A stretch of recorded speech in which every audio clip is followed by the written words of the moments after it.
Hello everyone, this is Utkarsh Shukla from Utkarsh education. NCERT series में आज से हम पढ़ेंगे एंशिएंट हिस्ट्री, प्राचीन इतिहास एनसीईआरटी, जिसमें आज के लेक्चर में मैं chapter 1 importance of ancient Indian history, प्राचीन भारतीय इतिहास के महत्व को पढ़ाने वाला हूँ।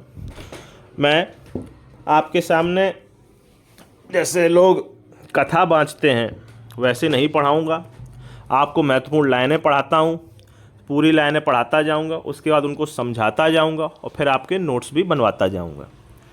अगर आपको ये वीडियो पसंद आए तो आगे की वीडियोस को देखने के लिए मेरे चैनल को सब्सक्राइब करिए। एनसीईआरटीज़ की पीडीएफ के लिए मेरे टेलीग्राम चैनल को ज्वाइन करिए, जिसकी लिंक डिस्क्रिप्शन बॉक्स में दी हुई है। आइए अब पढ़ना शुरू करते हैं प्राचीन भारतीय इतिहास का महत्व। देखिए, प्राचीन भारत के इतिहास का अध्ययन कई दृष्टियों से महत्वपूर्ण है। तो अब आपको ये दिमाग में रखना है कि अगर अब एनसीईआरटी को अच्छे से अगर मैं पढ़ाने वाला हूँ तो मैं किसी एक टेस्ट से संबंधित नहीं रखूँगा कि इस टेस्ट को कैसे पढ़ना है। मैं प्रॉपर पूरी एनसीईआरटी पढ़ाऊँगा जिससे आपको सभी टेस्टों में मदद मिले। तो अभी आप ये उम्मीद मत करिएगा कि मेरे टेस्ट के हिसाब से क्यों नहीं पढ़ा रहा है। ओके, एनसीईआरटी आप एनसीईआरटी जैसे पढ़नी चाहिए वैसे ही पढ़िएगा, जैसे हमने पढ़ी है हम वैसे ही पढ़ाएंगे भी आपको। तो देखिए, इस लाइन से आपको दिमाग में ये डालना है कि हमें भारत के इतिहास का अध्ययन क्यों करना चाहिए। ये मेंस में भी पूछा जा सकता है, किसी भी पीसीएस या यूपीएससी एग्जाम्स के, या फिर एसएससी या फिर अन्य में जो ऑप्शंस में आते हैं वैसे भी आ सकता है कि इतिहास क्यों पढ़ा जाता है। तो उसके लिए देखिए, सबसे ज़रूरी चीज़ें नीचे लिखी हुई हैं कि कृषि की शुरुआत कैसे हुई, ये भी हमें इतिहास से पता चलता है। प्राचीन संस्कृतियाँ कैसे विकसित हुई, ये भी इतिहास से पता चलता है। ठीक है, किस तरह से हमने प्राचीन भारतीय संपदाओं की खोज की है, उनका यूज किया है और उन्हें अपने इकोनॉमिक्स में यूज किया है, जीविका के संसाधनों की खोज किस प्रकार से की है, ये सारी चीज़ें इतिहास से पता चलती हैं। ठीक है, आपकी संस्कृति, आपकी कृषि और आपकी इकोनॉमिक्स सारी इसी से पता चल रही है, इसलिए इतिहास ज़रूरी है पढ़ना। अब इस पैराग्राफ को समझिए। पैराग्राफ ये बहुत ज़रूरी एक बात बताता है कि कोई समुदाय तब तक सभ्य नहीं माना जाएगा जब तक वह लिखना ना जानता हो। तो अगर तुमसे कोई इंटरव्यू में पूछ दे या किसी ऑप्शंस में ये पूछ दे कि सभ्यता का सबसे इम्पॉर्टेंट फीचर क्या है, किसी भी सिविलाइजेशन का सबसे इम्पॉर्टेंट फीचर क्या है, या फिर कोई भी सिविलाइजेशन का बेंचमार्क कब प्राप्त करती है, कोई भी सभ्यता को सभ्यता कब माना जाता है, तब नहीं जब वो नगर बन जाए, तब नहीं जब उसमें व्यापार होने लगे, नहीं नहीं नहीं नहीं, जब वह लिखना सीख जाए। ठीक है, एनसीईआरटी आपको लिखना बताती है। तो और एनसीईआरटी का ही जो आंसर है मान्य वही होगा हर एग्जाम में। तो ये दिमाग में रख लीजिएगा कि कोई भी समुदाय तब तक सभ्य नहीं समझा जाएगा जब तक वह लिखना ना जानता हो। ठीक है, आइए अब अगला पैराग्राफ पढ़ते। एक एक पैराग्राफ ऐसे ही समझाता जाऊँगा मैं। अनेकता में एकता, जैसे इस पर कई निबंध भी आते हैं, कभी पूछ भी दिया जाता है, तो उसमें सबसे ज़रूरी अनेकता में एकता समझाने का तरीका है कि तुम पहले चलो मानव प्रजातियों से, कि हमारे यहाँ अनेक मानव प्रजातियाँ रहती हैं, सब मिलजुल के रहती हैं। उसके बाद तुम आ जाओ हर प्रजाति की अपनी व्यवस्था पर। ये नहीं बोलना है कि हमारे समाज में कई तरह के लोग रहते हैं, ये बोलना है कि कई तरह के लोगों ने हमारे समाज का निर्माण किया है। अंतर समझो इस बात में, हमारे समाज में कई तरह के लोग रहते हैं या कई तरह के लोगों ने मिलकर हमारे समाज का निर्माण किया है, इसमें अंतर समझिए आप। तो हर प्रजाति ने अपनी सामाजिक व्यवस्था, शिल्पकला के अपना अपना योगदान भारत में दिया है, और ये इस तरह से मिल गए हैं कि हम उन्हें पहचान भी नहीं पा रहे हैं। ठीक है अब जरूरी अब समाज हो गया, मानव प्रजातियाँ हो गई, उनकी अपनी अपनी विलक्षणताएँ थीं, उनके अपने अपने करैक्टरिस्टिक थे जो मिल गए हैं। इस कारण हमारे उत्तर, दक्षिण, पूर्व, पश्चिम सभी के सांस्कृतिक उपादान समेकित हो गए हैं। मतलब कि संस्कृति जो है उसमें लगभग 60-70% एकता है। ऐसा नहीं है कि हमारे यहाँ जो प्रथाएं, रीति रिवाज, जो रहने सहने का तरीका है, तुम साउथ में चले जाओ कि तो बिल्कुल ही उल्टा हो जाएगा, ऐसा कुछ नहीं है। काफ़ी हद तक अब सेम ही हो गया है पूरी व्यवस्था। अब सुनिए अगली बात। ठीक है, ये बात बहुत समझने लायक है। आर्य सांस्कृतिक उपादान उत्तर के वैदिक और संस्कृत मूलक संस्कृति के अंत हैं, और प्राक आर्य जातीय उपादान दक्षिण की द्रविड़ और तमिल संस्कृति से आए हैं। इसका मतलब क्या है? उत्तर की जो संस्कृति है उसमें मूल रूप से जो आर्यों के वैदिक और संस्कृत मूलक संस्कृति है उसका इन्फ्लुएंस ज़्यादा है। और दक्षिण में क्या हुआ है कि जो प्राक आर्य है, आर्यों से पहले की जो संस्कृति, अगर तुमसे पूछ दिया जाए कि आज के ज़माने में तुम्हें भारत में सिंधु घाटी सभ्यता के साक्ष्य संस्कृति के रूप में कहाँ कहाँ मिलेंगे, तो तुम बोलोगे देखो सर पूरे भारत में मिलेंगे, लेकिन ज़्यादातर उनका इन्फ्लुएंस आज भी मिलेगा हमें दक्षिण की द्रविड़ और तमिल संस्कृति में। ठीक है, लेकिन जो अंतर है वो इतना बड़ा भी नहीं है कि बिल्कुल ही लड़ाई चलेगी, अरे नहीं उनकी संस्कृति अलग है, ऐसा कतई नहीं है। ठीक है, और उसका प्रमाण दिया गया है भाषा के तौर पे कि विभिन्न प्रकार की भाषाओं के शब्द विभिन्न प्रकार के अन्य ग्रंथों में भी मिले हैं। जैसे हिंदी भाषा के ग्रंथों में फारसी शब्द मिल गए तुम्हें, तो इस तरह से एकता बहुत आई हुई है। यहाँ पर एक महत्वपूर्ण फैक्ट ये लिखा हुआ है कि जो संगम साहित्य है वो किस प्रकार का साहित्य है और उसका समय काल क्या है, ये तुमको नोट करना पड़ेगा। संगम साहित्य तमिल ग्रंथ है, प्राचीनतम तमिल ग्रंथ है। प्राचीनतम इसलिए बोला जाता है कि इससे पुराने हमें मिले नहीं हैं, होंगे तो इससे पुराने भी, पर हमें इससे पुराने नहीं मिल रहे हैं, ख़त्म हो गए होंगे। और वे लगभग 300 ईसा पूर्व से 600 ईसी के आसपास के हैं ये संगम साहित्य।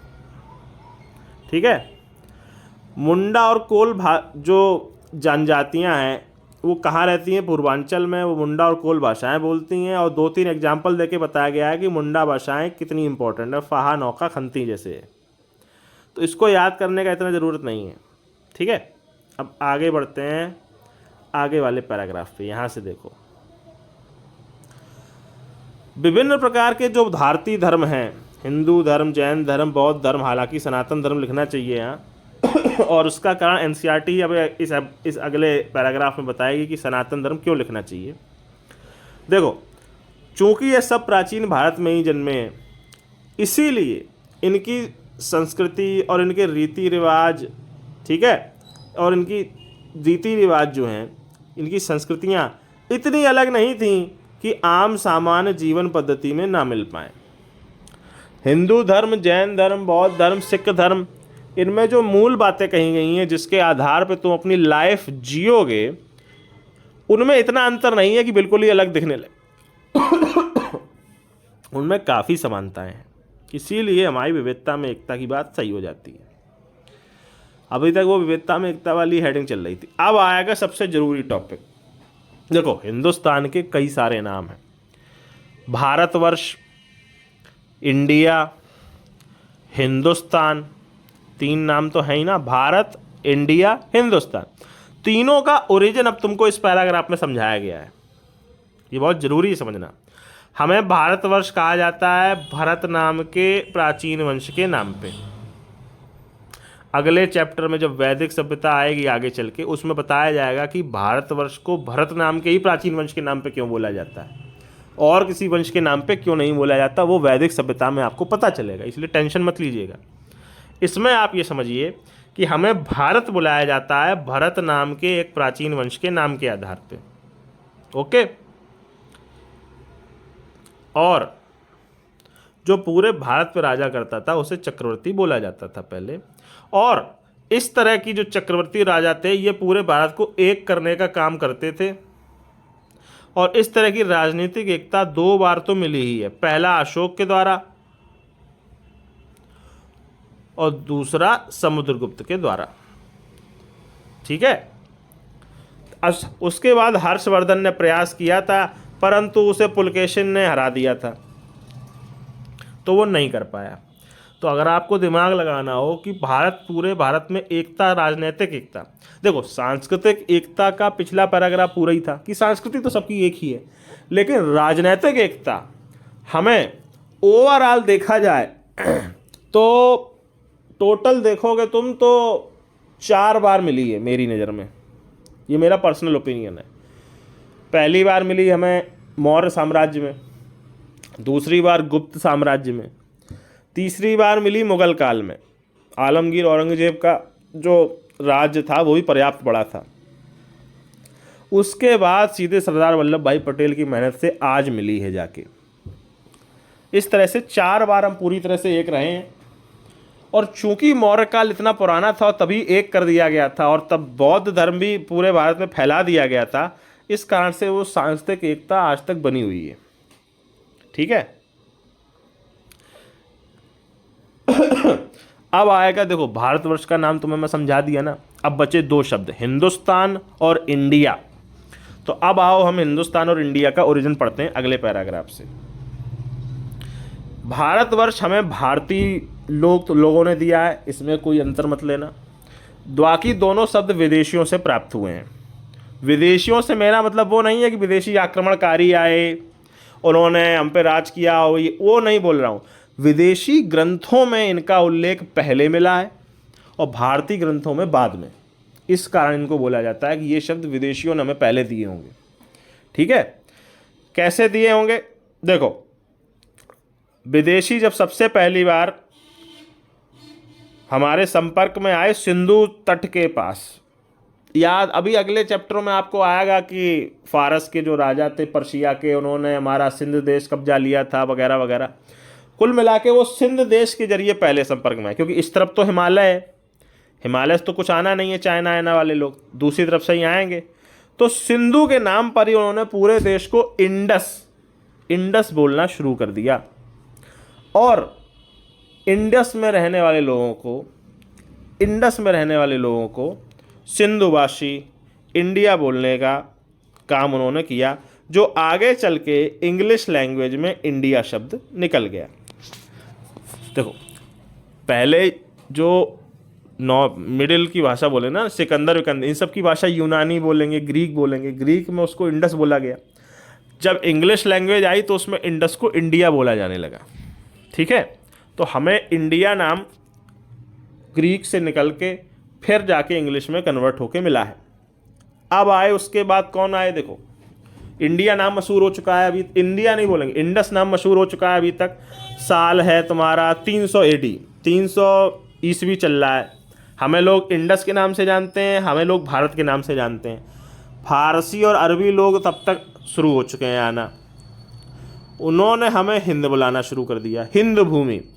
देखो, जैसे नहीं होता, वो तुम्हें दिमाग लगाना होगा एक चीज़, जो यूनानी लोग थे ना, वो हमेशा इया जोड़ देते थे अपने नाम के आगे।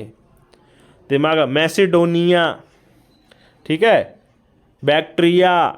तो उसी तरह से आगे चल के हमारे नाम में इंडस में इया जोड़ के उन्होंने इंडिया बना दिया था। फारसी और अरबी लोग अपने नामों के आगे स्थान जोड़ना बहुत पसंद करते हैं। तुर्कमेनिस्तान, तजाकिस्तान, इस तरह के कई सारे स्थान हैं।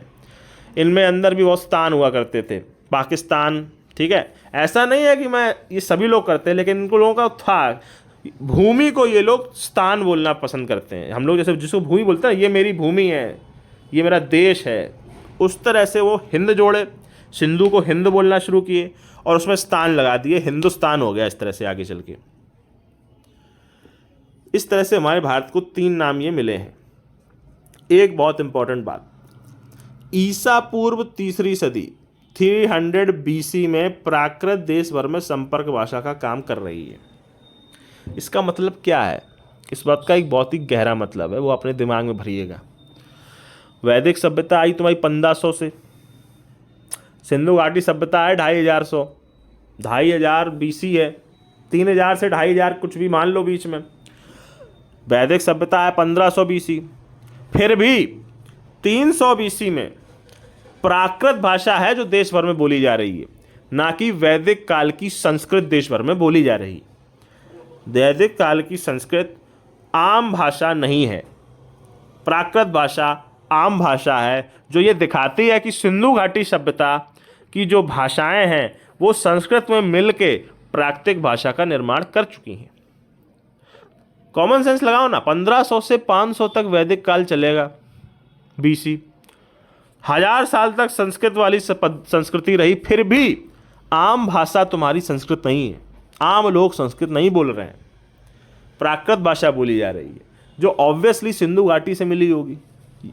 ठीक है।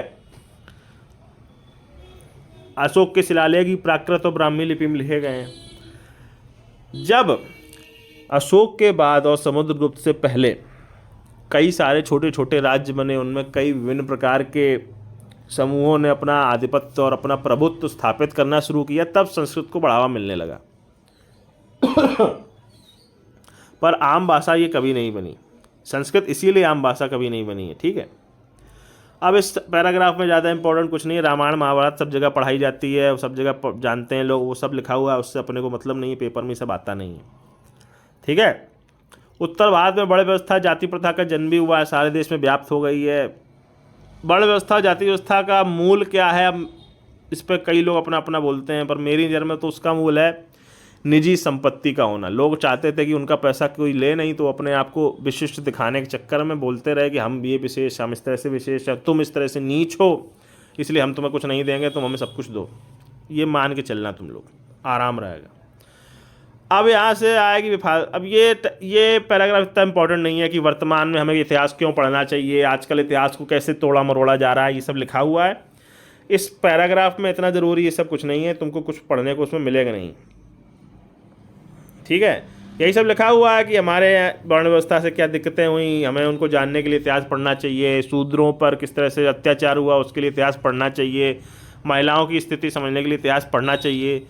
पर इसको एग्ज़ाम में तो पूछा नहीं जाएगा ना, ये तो अपने समझने के लिए है, तो तुम आराम से अपना समझना, ठीक है। कोई पुराने, जैसे इसमें ये लिखा हुआ है कि पुराने लोकाचार, मान्यताएं, सामाजिक रीति का धारण करने कारण लोगों में इतनी गहराई तक घुसी हुई है कि उनके छुटकारा नहीं पाया जा रहा है। दुर्भाग्यवश इतने पुराने दुराग्रह रोनों के विकास के अवरोध उत्पन्न करने का कार्य कर रहे हैं। तो ये पूरी तरह से अब मेंस में भी, जैसे कोई अगर लॉन्ग आंसर भी देखो तो ये सब पूछा नहीं जाता है, ये सब नॉर्मल हो गया। अब दिमाग में तो है ही ना सबके कि कितनी दिक्कतें हैं हिंदुस्तान में, भारतीय समाज में, वो सब पढ़ ही लेंगे। तो पहले अध्याय से तुम्हें जानकारी के लिहाज से इतना ही पढ़ना है। आराम से तुम NCERT डाउनलोड करके खुद पढ़ लेना, पहला अध्याय तुमको पर्याप्त चीज़ें समझ में आ जाएंगी। जो फैक्ट मैंने लिखने को बोले हैं उनको लिख भी लेना। इस तरह से ही मैं पढ़ाने वाला हूँ। आगे चल के मेरी प्रेजेंटेशन और अच्छी होती जाएगी धीरे धीरे, इसलिए थोड़ा पेशेंस रखिएगा। मुझे सपोर्ट करिए, सब्सक्राइब करिए मेरे YouTube चैनल को। Thank you very much. जय हिंद।